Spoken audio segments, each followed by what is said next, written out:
आप जब कहीं घूमने जाते हो या कहीं अपने प्रदेश को, अपने घर को छोड़कर बाहर जाते हो, तो तुम पाते हो कि तुम्हें भी ऐसा लगता है कि यहाँ के लोग कितने अच्छे हैं।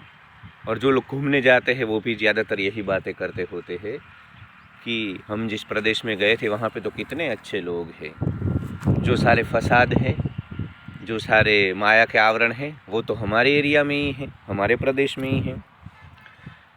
तो मैं इनको बताना चाहूँगा कि वो कहावत है ना, पहाड़ दूर से सुहावने लगते हैं।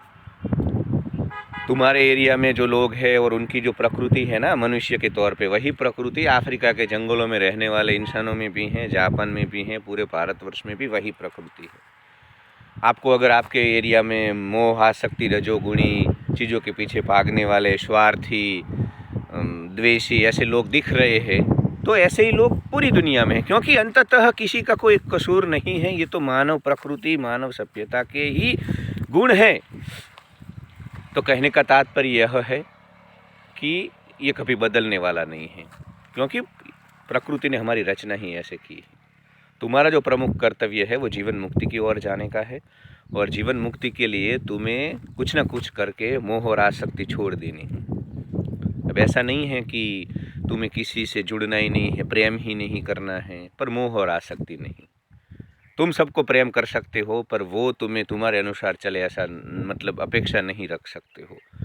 और अपने परिवार में, अपने कुटुंब में, अपने कबीले में, अपने समाज के प्रति अच्छी भावना रखनी है, उनके लिए कार्य भी करना है, परंतु ज़्यादा उनको अपने अपने करके किसी और को पराया नहीं करना है, अलगाव पैदा नहीं करना है।